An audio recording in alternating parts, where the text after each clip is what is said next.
Everyone, আসসালামু আলাইকুম। আমি হালিমা আক্তার তমা।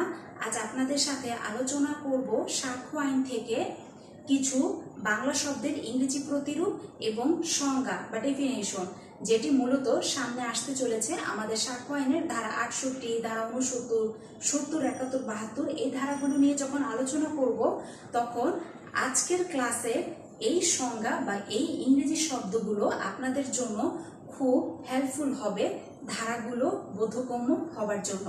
তো চলুন আজকের ক্লাসে মূল আলোচনায় ফিরে যাই। প্রথমে প্রত্যয়, এটিকে ইংরেজিতে বলা হয় অ্যাটাস্টেশন। প্রত্যয়িত ইংরেজিতে বলা হয় অ্যাটাস্টেড।